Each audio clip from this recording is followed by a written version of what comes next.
On a rain-soaked airstrip in the western Pacific, an F-35B Lightning II sits motionless on the deck of an amphibious assault ship. The pilot receives a distress call. Friendly forces are pinned down 32 miles away. In 90 seconds, this $40 million fighter will go from standstill to combat speed in a way that defies everything the aviation world thought possible. The F-35B wasn't designed to break speed records. It was designed to land on ships without catapults, to operate from roads and clearings, to bring fifth-generation stealth into places traditional jets can't reach. But on this day, one pilot pushes the aircraft's short takeoff and vertical landing system to its absolute limit. How does a pilot compress a takeoff that normally takes 18 seconds into just 11? And why does this single maneuver change how militaries think about rapid response and contested airspace? In April 2024, during joint military exercises in the Philippine Sea, a U.S. Marine Corps F-35B pilot executed what aviation analysts are calling the fastest combat-ready takeoff ever recorded for a short takeoff and vertical landing aircraft. The pilot, whose identity remains classified for operational security, launched from the USS Tripoli during a simulated crisis response scenario. The takeoff covered just 312 feet of deck space and took 11 seconds from brake release to wheels up. This matters because modern conflict increasingly demands immediate air response. When adversaries can launch hypersonic missiles with 10-minute flight times, or when special operations teams need close air support in contested zones, every second of response time becomes critical. The faster jets can get airborne, the more options commanders have when crises explode without warning. The demonstration came at a moment of heightened tension in the Indo-Pacific region. China's expanding military presence, North Korea's missile tests, and Russia's cooperation with regional adversaries have created an environment where U.S. forces must prove they can respond faster than threats can develop. Speed isn't just about performance anymore. It's about deterrence. Before this demonstration, military aviation operated under accepted limitations.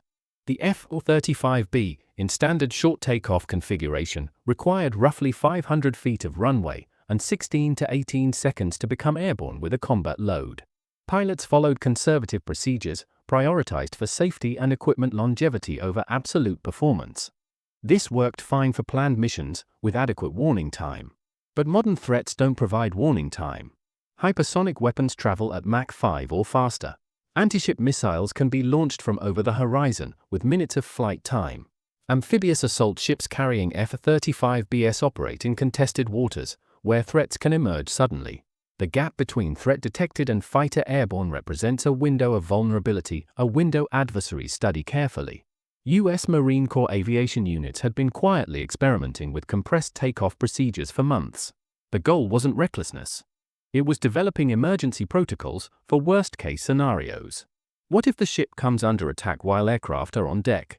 What if friendly forces need immediate air support, and every second of delay costs lives? The USS Tripoli, an America-class amphibious assault ship, served as the test platform. These ships aren't aircraft carriers. They're smaller, designed to transport Marines and equipment, with flight decks that accommodate vertical landing aircraft. The F-35B was specifically designed for these ships, replacing aging Harrier jump jets. But could the F-35B's capabilities be pushed further than its design specifications suggested?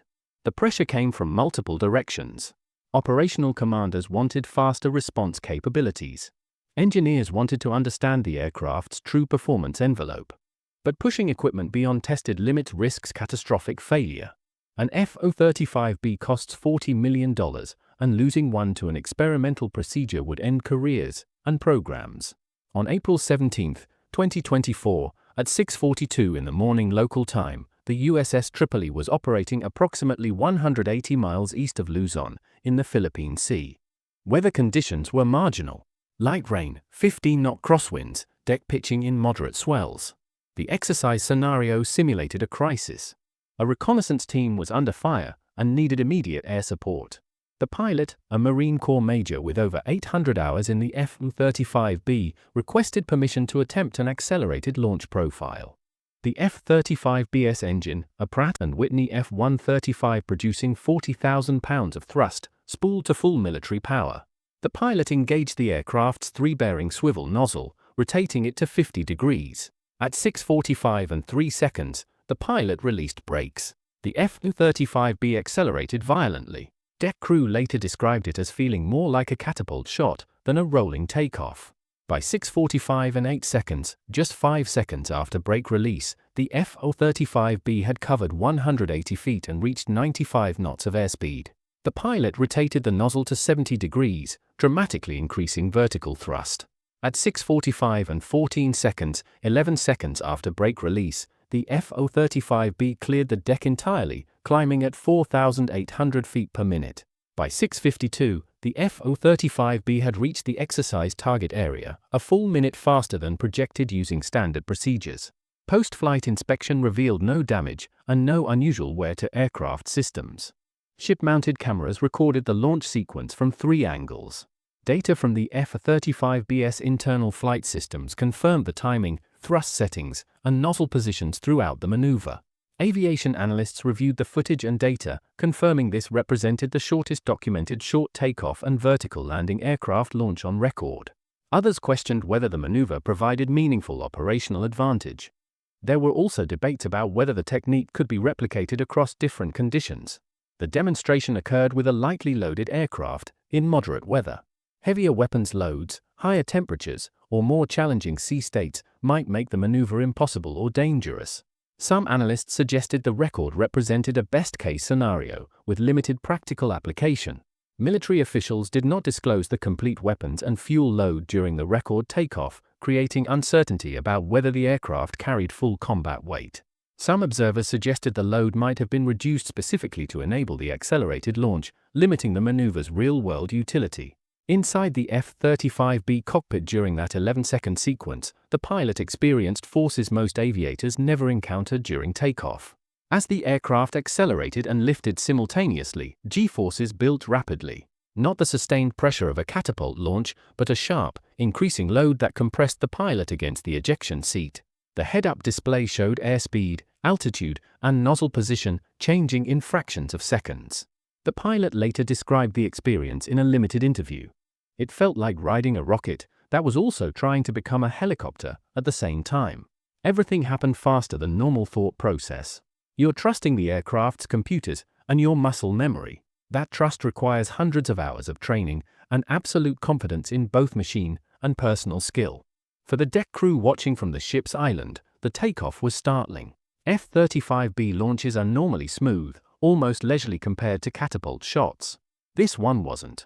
Deck personnel reported the aircraft seeming to leap off the deck rather than roll. The roar of the engine at full power, combined with thrust deflected partially downward, created a blast wave that rattled equipment and shook personnel. The squadron commander, watching from the bridge, understood the implications immediately. If this technique could be standardized and taught safely, it would fundamentally change how F-35B units plan rapid response operations. But it also meant asking pilots to operate at the edge of aircraft capabilities, a place where margins for error shrink dramatically and consequences of mistakes become catastrophic. For Marine Corps aviation as a whole, the demonstration represented validation.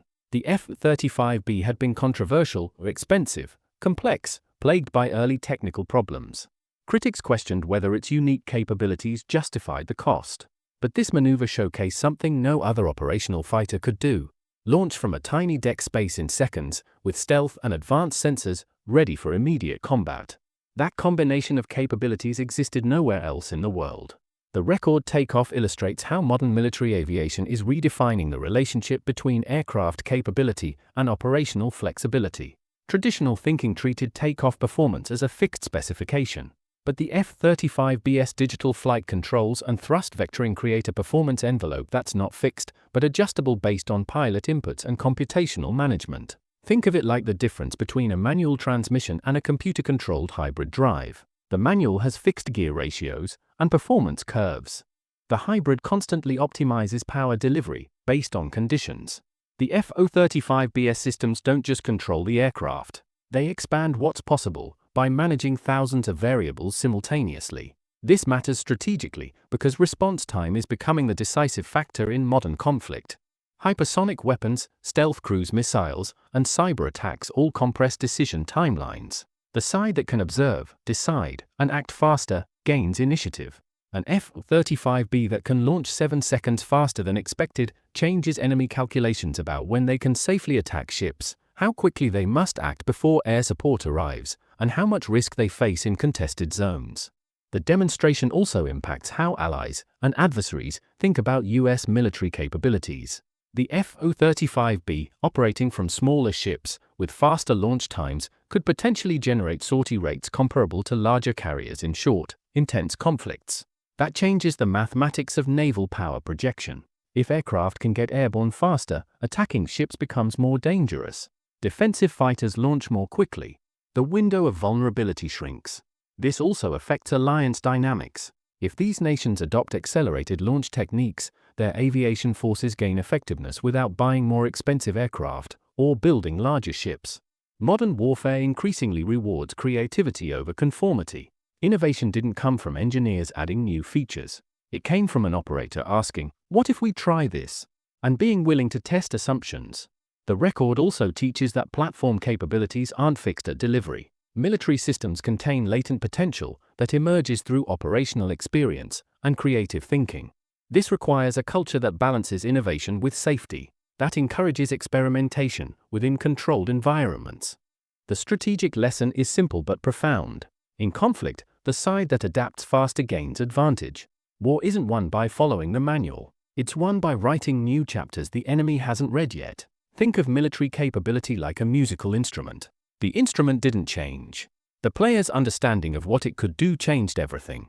A Marine Corps F-35B pilot launched from a ship deck in 11 seconds, 7 seconds faster than standard procedures and covering less than half the normal distance. This wasn't about breaking records for glory. It was about discovering whether existing equipment could perform better when crises demand impossible things. The question becomes, if one pilot can discover this, what other capabilities lie hidden in systems we think we fully understand? The US Marine Corps will likely develop standardized training for accelerated F-35B launch procedures, incorporating them into emergency response protocols. This includes refined procedures that reduce aircraft stress while maintaining most of the speed advantage. This could create an innovation race in naval aviation. Adversaries, particularly China and Russia, will study the demonstration and develop countermeasures. The most likely outcome combines several of these possibilities.